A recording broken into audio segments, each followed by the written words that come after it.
생명과 진리의 말씀을 통해 저희의 마음을 새롭게 하시고 하나님의 뜻을 깨닫게 하옵소서.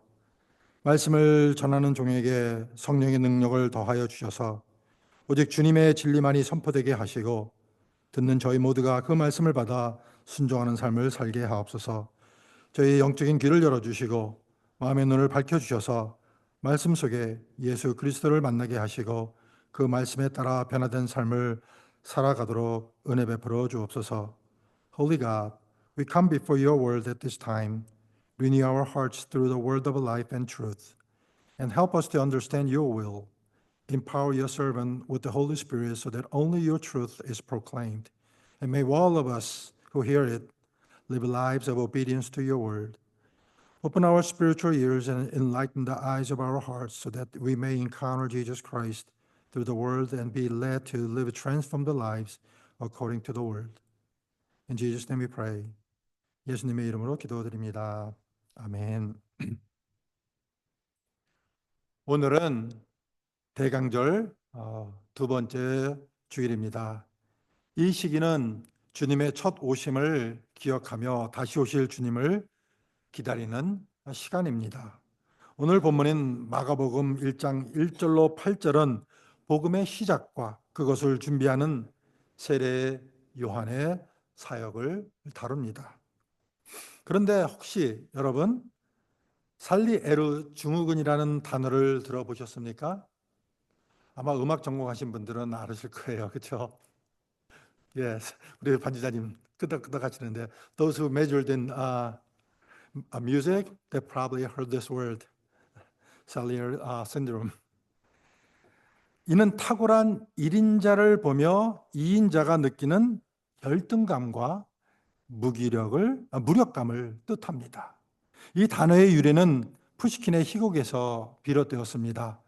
푸시킨은 천재음악가 모차르트와 그의 동시대에 살았던 궁정음악가 살리에르의 이야기를 희곡으로 풀어냅니다. 희곡 속 모차르트는 제멋대로이고 방탕한 천재로 살리에르는 평범한 재능을 가진 사람이지만 모차르트를 질투하며 그를 독살하는 인물로 그려집니다. 이 이야기는 오페라와 영화로 재탄생했는데 그중 여러분들 중 몇 분은 아마 영화 아마데우스를 보셨을지도 모르겠습니다. 이 이야기가 역사적 사실인지에 대한 논란을 떠나서 살리에르 증후군은 2인자가 1인자 앞에서 느끼는 복잡한 감정의 상징이 되었습니다. 우리는 모두 자신이 주인공이 되고 싶어 한다는 겁니다.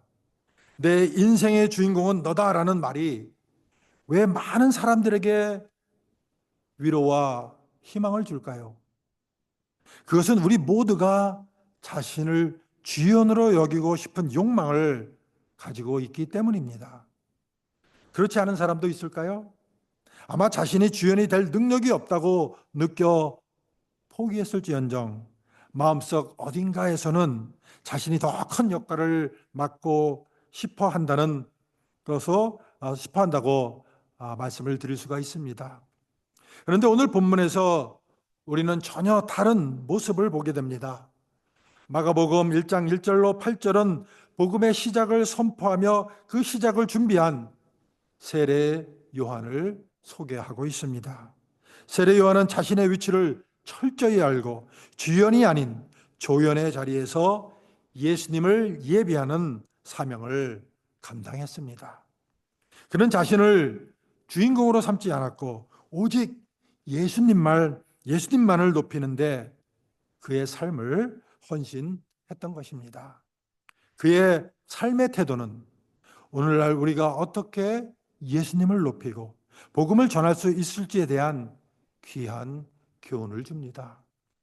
여기서 잠깐 세례 요한을 살펴보면 그는 당대의 기준으로 보나 오늘날의 기준으로 보나 1인자가 될 만한 자질과 경험 그리고 인기를 가진 사람이었습니다. 그런데도 그는 자신이 주연이 아니라 조연의 자리에서 예수님을 예배하는 역할에 만족하며 그 사명을 철저히 감당했습니다. 그의 삶을 깊이 들여다보면 어떻게 그가 이런 겸손함과 헌신을 유지할 수 있었는지 이해할 수가 있습니다. 세례 요한은 태어날 때부터 하나님의 특별한 선택을 받은 자였습니다. 그의 출생은 천사를 통해 예고되었습니다. 누가복음 1장에 따르면 천사 가브리엘은 요한의 아버지 사가랴에게 나타나 그의 아내 엘리사벳이 아들을 낳을 것이라는 기적적인 소식을 전했습니다. 요한은 성령으로 충만할 것이며 이스라엘 백성을 회개로 인도할 자로 하나님께 택함을 받았다는 겁니다. 당시 유대 사회에서 이런 신적 체험은 엄청난 의미를 가졌습니다. 종교적 권위가 강력했던 그 유대 사회에서 하나님의 특별한 선택을 받은 사람으로 살아간다는 것은 그 자체로 영향력과 권위를 보장받는 그런 일이었습니다. 세례 요한은 이러한 배경 속에서 자라났고 그의 삶 전체는 하나님의 사역에 초점이 맞춰져 있었던 겁니다. 그렇다면 우리는 이러한 체험을 한 사람이 얼마나 쉽게 자신을 드러내고 자랑할 수 있을지를 상상할 수 있습니다. 특별한 체험과 선택은 인간적으로 자신을 높이고 싶어지는 유혹의 시작이 될 수 있기 때문입니다.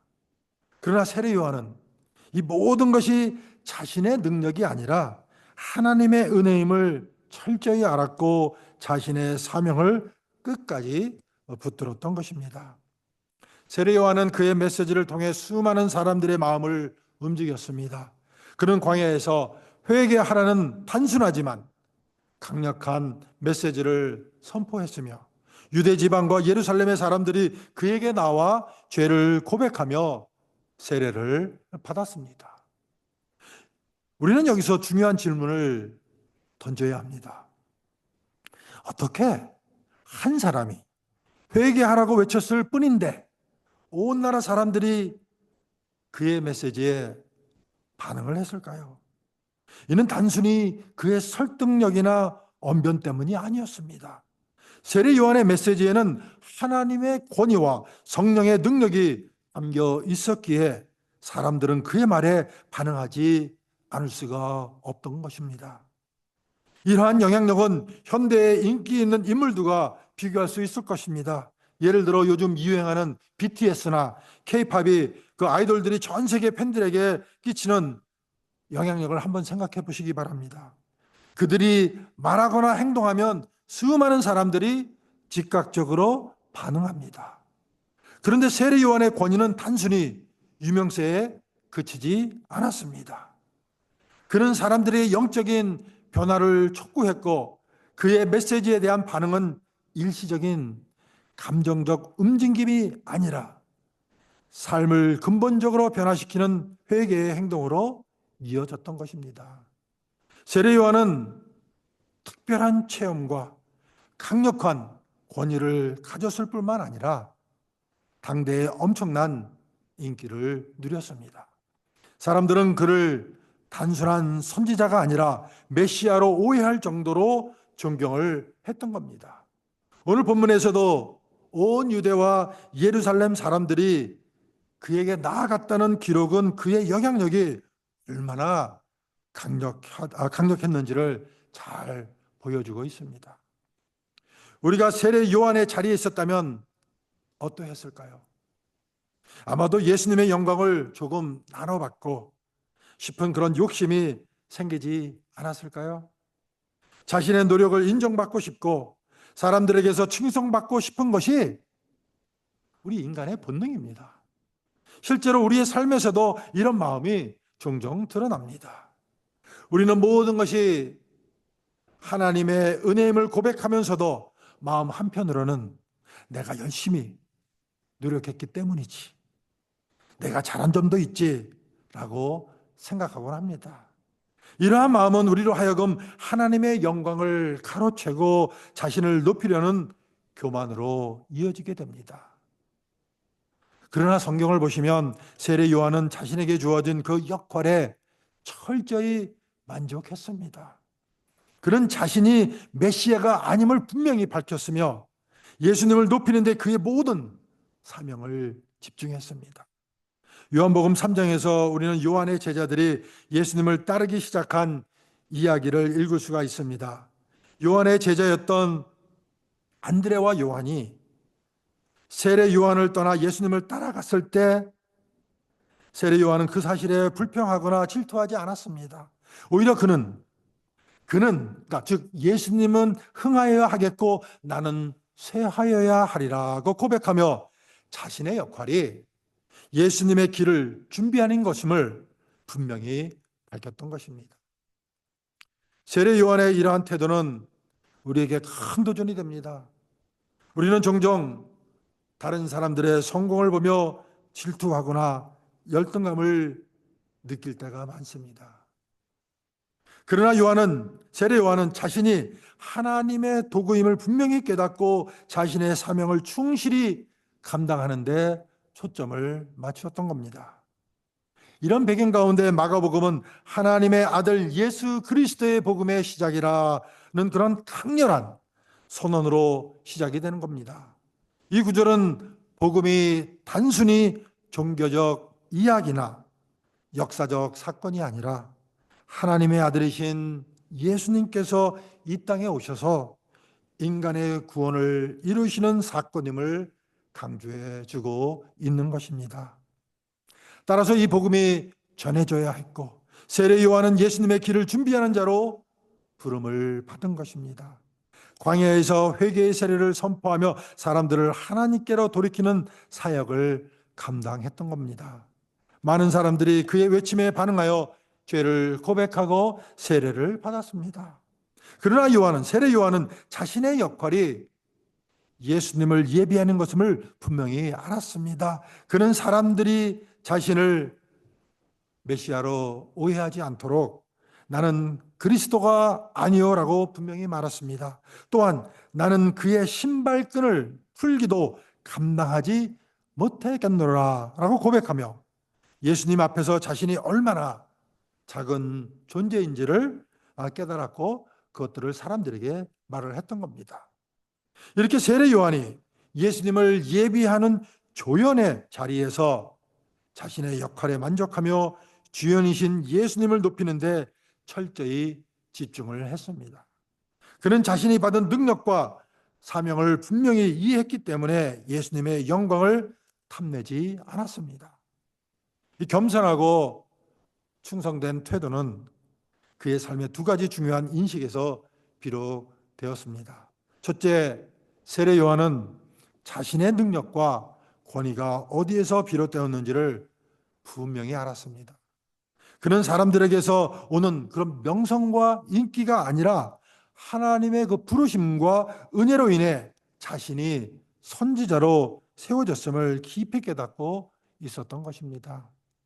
세례 요한의 능력은 그가 특별히 잘난 사람이어서 얻어진 것이 아닙니다. 그의 출생부터가 기적이었고 그의 사역은 전적으로 하나님의 계획 속에 있었습니다. 천사가 그의 출생을 예고했고 그는 어릴 때부터 성령으로 충만했습니다. 이런 모든 것은 하나님의 전적인 은혜로 주어진 것이었으며 그는 자신이 가진 그 모든 것이 하나님의 선물임을 인식했던 것입니다. 오늘날에도 우리는 종종 우리가 가진 재능과 능력을 자랑하고 싶어 합니다. 하지만 그것이 하나님께로부터 온 것임을 기억한다면 우리는 겸손해질 수 있습니다. 세례 요한은 이러한 태도를 보여주었습니다. 그는 자신이 행하는 모든 일, 곧 사람들의 마음을 움직여 회개하게 하고 세례를 받게 하는 능력이 자신의 것이 아님을 분명히 알았던 것입니다. 예수님께서도 세례 요한의 사역에 대해 높이 평가하시며 여자가 낳은 자 중에 세례 요한보다 큰 이가 없다라고 말씀하셨습니다. 그러나 세례 요한은 자신의 위대함을 드러내려 하지 않았던 것입니다. 그는 하나님의 도구로서 자신을 바라보며 모든 영광을 하나님께 돌렸습니다. 과연 우리가 가진 능력과 성취는 어디에서 왔습니까? 그것이 하나님의 은혜로 주어진 것임을 기억하며 우리의 삶을 통해 하나님을 높이고 있는지 돌아보아야 합니다. 둘째 세례 요한은 자신의 역할을 정확히 알고 있었습니다. 그는 복음의 주인공이 아니었습니다. 그의 역할은 예수님의 길을 준비하고 사람들을 회개의 자리로 인도하는 것이었습니다. 오늘 본문에서 그런 이사야 선지자의 예언을 인용하며 자신의 사명을 명확히 사람들에게 밝혔습니다. 광야에서 외치는 자의 소리라는 그의 역할은 예수님의 오심을 준비하는 것이었지 그 이상도 그 이하도 아니었던 것입니다. 그는 자신을 그리스도로 착각하거나 메시아로 오해하려는 사람들에게 단호하게 자신이 메시아가 아님을 분명히 말했습니다. 좀 전에 말씀드렸듯이 요한복음 3장에서 요한은 예수님을 따르기 시작한 자신의 제자들을 바라보며 이렇게 말했습니다. 그는 예수님은 흥하여야겠고 나는 쇠하여야 하리라. 이는 자신의 위치를 철저히 이해한 사람의 고백입니다. 그는 자신이 주연이 아니라 조연임을 받아들이고 자신의 사명을 충실히 감당했습니다. 우리는 종종 우리의 역할을 넘어서 주연이 되고 싶어 하는 유혹에 빠집니다. 그러나 세례 요한은 자신의 역할을 철저히 기억하며 그 안에서 충성을 다했습니다.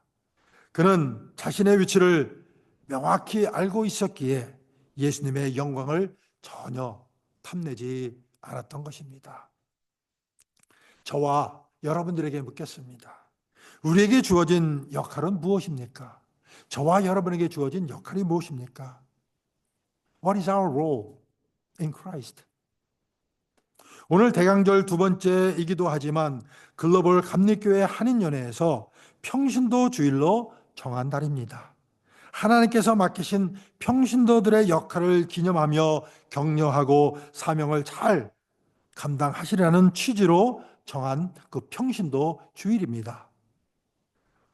오늘 김대관 권사님이 계셨더라면 김 권사님에게 오늘 말씀을 전하셔달라고 할 수가 있었습니다.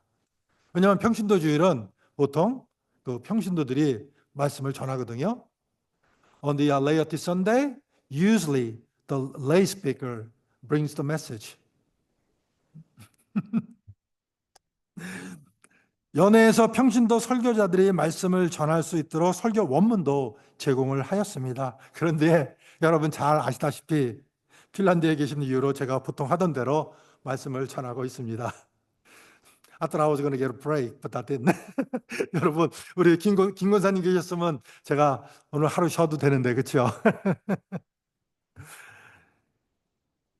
자, 이 평신도 주의를 기억하면서 우리의 위치에서 충성을 다하고 있는지 우리는 돌아보아야 됩니다.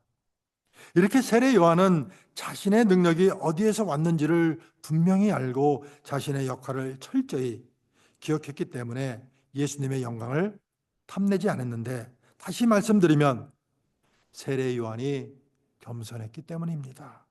우리 삶에서도 이런 겸손함이 필요합니다. 우리는 종종 자신이 주인공이 되고자 하는 거 유혹을 받습니다. 성공과 업적을 자랑하고 다른 사람들보다 우월하다는 것을 증명하고 싶어 합니다.